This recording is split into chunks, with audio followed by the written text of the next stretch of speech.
2 toothpastes. And in a year, I might need, in total, 2 every month. I need about 24. Now, if you walk into the supermarket and you realize actually the supermarket is doing, and they often do this, because in many cases, sometimes they have stock that they need to go through. They need to change the inventory. So they want to sell it off at a cheaper price and bring in new stock. You might find actually they're doing a deal on toothpaste. They're giving you 60% off or 50% off. So you can, in principle, buy a year's worth of toothpaste for the price of 6 months. So for those items, you buy in bulk. That way you don't have to keep going back to the supermarket and buying every single week or every single month. That's one option. So let me summarize this. The second method for beating inflation is to spend more intelligently. And that means you buy your wants and your luxury items, but you spend the money on expensive stuff with great quality, high quality products and services. For your necessities, you buy things in bulk when you can. Now, number 3 is to invest wisely. The investment arm of this methodology is, in my opinion, probably the most, is the least effective. That's probably the best word. And here's the reason why. You earn based on your gross salary, you pay taxes, you're left with what's called your net salary, then you spend, and you're left with what's the balance. Now, I don't know your lifestyle choices. I learned a concept when I started studying wealth. And the concept was very simple. The concept was this, that poor people earn their money and they invest after they've spent. But wealthy people earn, they invest first, and then what's left, they spend. It was a concept. If you've ever read the book, The Richest Man in Babylon, by George Clason, it says, pay yourself first. It encourages you to take a portion of what you earn before you spend and allocate that to investing. And then what you have left, you try and live on that balance. So poor people spend their money first, and then they can save what's left or they invest what's left. Wealthy people invest their money first, and whatever is left, they spend. So they discipline themselves. They have what I call the attitude of delayed gratification, the wealthy people. So one of the key things you have to understand is, depending on where you fall within that mindset, that attitude, that philosophy, you might have to make some changes. Now, let's say you already are living a lifestyle whereby when you earn your money, because of the commitments you have to spend first, and whatever you have left, then you can invest or save. For most people, from my experience, speaking to people, encouraging people, talking to people, what I tend to find is when you look at what most people are able to save after their net income, it's normally less than 10%. So let's make it more practical. You're paid £100 gross. Let's say you take home £80 net. If you are of the mindset and you have the philosophy, I'm not judging you, it's not my business, but if you live a lifestyle whereby you spend first and then you invest what's left, and if we assume that out of the £80 net income you have, that you're only able, after you've spent, you're only able to save 20 out of the 80. And in this case, let's even say perhaps things are not that great. Maybe you have too many commitments, and for that reason, you're only able to save 10 out of the 80 that you take home. It's not a bad number, 10 out of 80, not a bad number at all, but it's still quite a small portion if you compare that to your overall gross income. It simply means you actually invest in 10% of what you earn. If you made 8% investing that money, it hasn't really made a huge difference. And the reason is simple. Out of the £80 that you're paid net, £70 of that amount is consumed and £10 is invested. You're making 8% on 10, but you're spending 70. So you see the balance of the equation is tilted towards consumption, and therefore no matter how much you're making, at 10% or 8% investing, £10 out of your £80 net, it's a very small portion. you can't offset this amount. Let me make it more practical, perhaps. And I really apologize if I'm not making this very clear. £80 is your net income, the money you have to take home after paying taxes. £70 of that amount is what you consume. So you're consuming 7/8 of what you take home every month.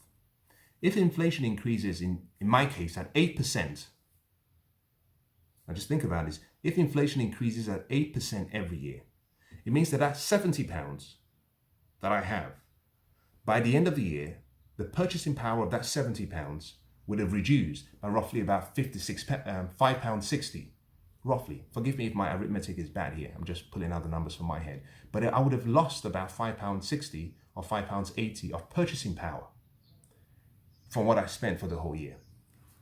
If I invested £10, and out of the £10, I got back 8% return on the £10 invested.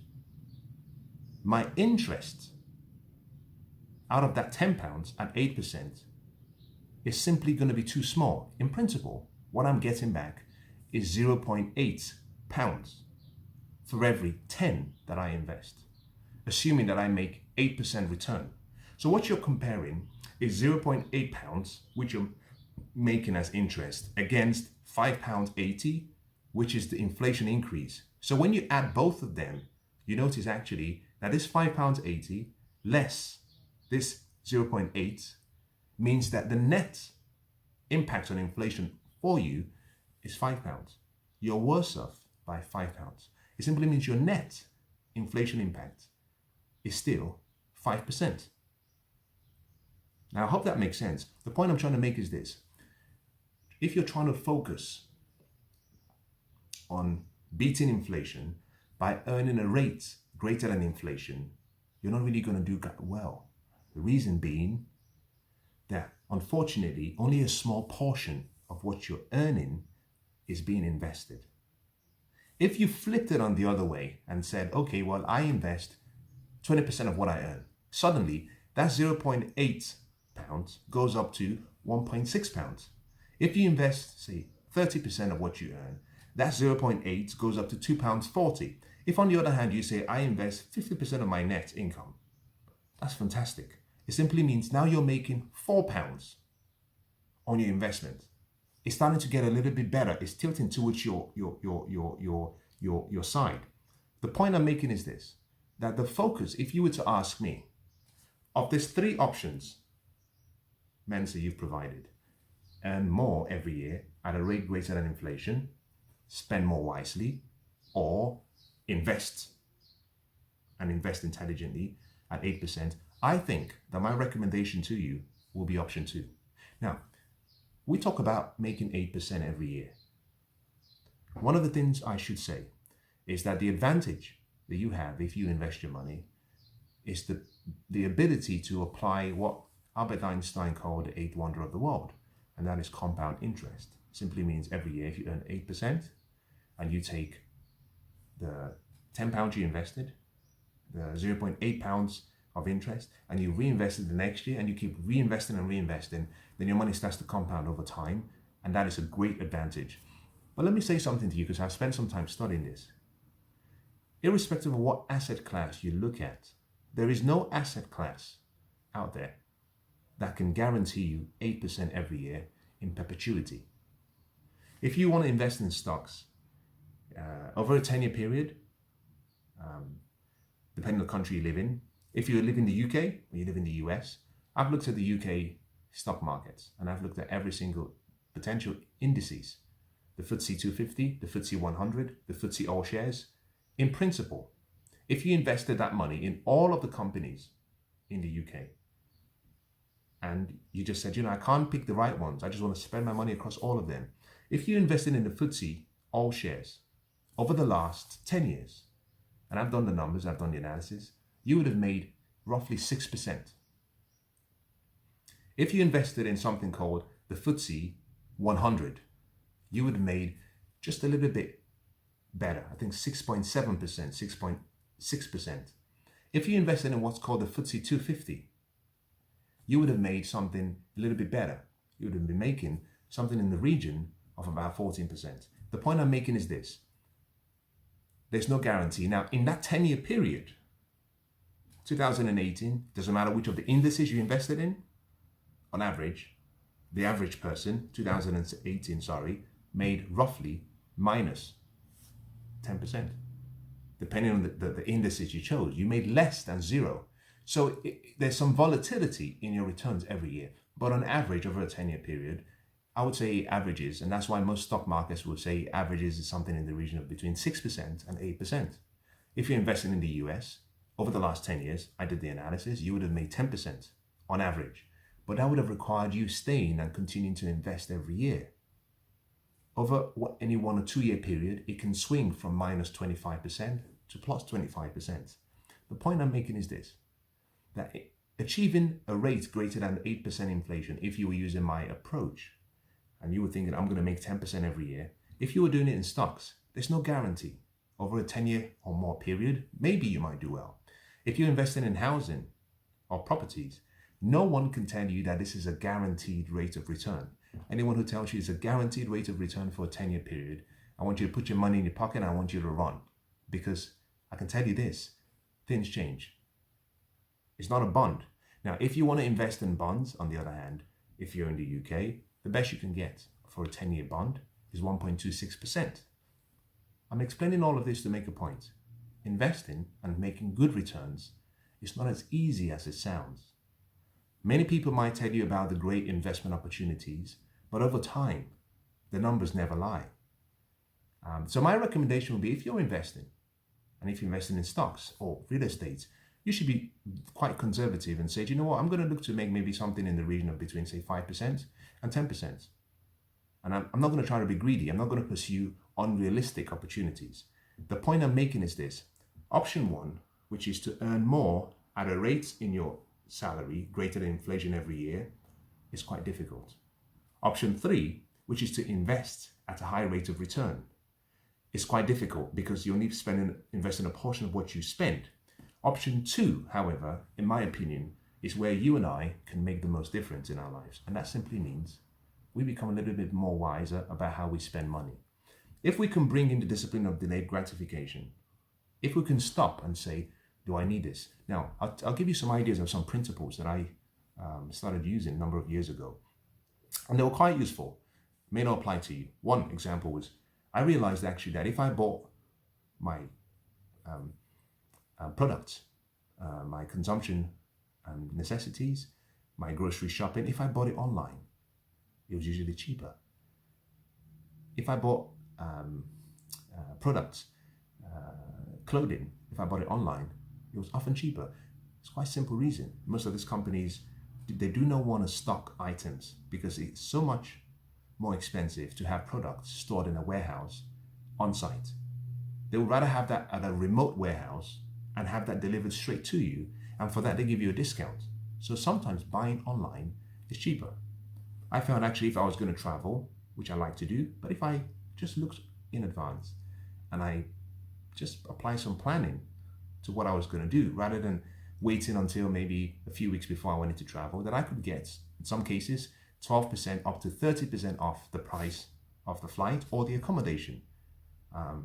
So you could get some savings. I also found actually that in my particular case, that there were other things that I could do. I'll give you a good example. There are websites that provide you with comparisons of what you're paying for or what service is being provided to you and who is willing to give you alternative products. So as a good example, for example, I would say this to you. If you have a telephone line and you live at home, your house, home with your parents, doesn't matter, you can generally save about 15% on your cost of your communication network. If you just simply recognize that, number one, we've become quite advanced in how we communicate. Most of us, a number of years ago, it was quite easy to have people send SMSs between each other. Now, I can tell you this. I think in the last probably 2 years, very few people have actually sent me an SMS. Very few. Nowadays, most people will use other alternative instant messaging networks or services. And so we're communicating online. We don't need to be paying that extra service. So most of us use the telephone line because that's the one that most people usually will have. They tell you, we're going to give you 1,000 minutes. We're going to give you 200 text messages. We're going to give you 50 picture messages. And all of those are items that you're paying for. You should just stop and say, well, I do most of my communication on Instagram. I do most of my communication on Facebook. I do most of my communication on WhatsApp, on Twitter, on who knows, Snapchat, whatever that medium of communication you use. And all I need to do that is Wi-Fi. So therefore, I can reduce those bundles that I'm paying for. And by just reducing the bundles slightly, you could save 15%. So my recommendation is this, and I'll close. And something I should apologize for. When I started this session, I had in mind that I was going to speak for about 10, 15 minutes max. I have to apologize because I've gone much longer than I would have wanted. I went into a flow. I think this is so important. You see, I spent a number of years taking out time to study wealth, to study economics, to study corporate finance, to study accounting, to ask myself, okay, I'm going to be working for 50 years for money. I need to understand how this works. And I need to understand the fastest path towards being financially free. I spent a number of years studying investing and studying all these clever ideas on how to take what I have and make it work for me so that I'm not working as a slave. In my opinion, from my experience, and I say this very humbly, all those ideas are incredibly good. But if you don't have the discipline of looking after the small, when the big comes, you're not going to do well. And the best way to start is to have the right foundation. I would say the first thing you should do, if you think, I want to have a better life, I want to have a better financial future, I want to be financially free, start with what I call Economics 101. You should have an understanding about inflation. Now you might be thinking, oh, I'm too busy for this. Well, you see, maybe you are. But I'll say this to you, every one of us gets 24 hours every day, the rich and the poor. Now I found that to be a really, really interesting insight when I realized that even the wealthy get the same number of hours as I do. What makes them different is they simply have different priorities. So you prioritize in areas that you think are important to you. If money and keeping on to what you have is not important, then I guess you wouldn't spend that much money on it. So it's not really a case of being too busy or not having enough time. It's simply a case of maybe not having a strong desire to allocate your time to areas that might, and I use the word might, that might be really, really critical towards your long-term future. I'll say this, if you make 10% return on stocks and your inflation rate based on your lifestyle is 8%, your net gain is 2%. It's not that great, it's really poor. However, someone who has a better lifestyle where their inflation impact based on their lifestyle is say 4%, if that same person makes the same 10% as you make, their net return is 6%. Now compare 6% to your 2%. Now just think about this. How long would you have to work for to make up that difference between your 2% and the 6% the other person is making? It's quite interesting. You find actually that life is a numbers game. And many a times you and I simply have to just sit down and ask ourselves, what do the numbers say? What do I need to do? And so I would encourage you. I know it could be quite daunting. It could be difficult. Maybe you're busy, but just stop and just be accountable. I like that word, accountable. Just be accountable and ask yourself, where am I spending my money? And you'll find that maybe in your case, maybe it's not as bad as mine, but you might also be surprised to find that it's much more. If you do find out that it's much more, and you want ideas, you want to share perhaps your findings, and you need some recommendations, you need some help, and you would like to perhaps get an objective perspective, I'm more than happy to help you. Just reach out, tell me what you want. But I think what I've shared in this video should be sufficient for you to just sit down and calculate how inflation is affecting you. And if you can apply the 3 methods that I've given you so far today, I think you can make a big difference. And I want to wish you the best, and I hope today's video has been useful.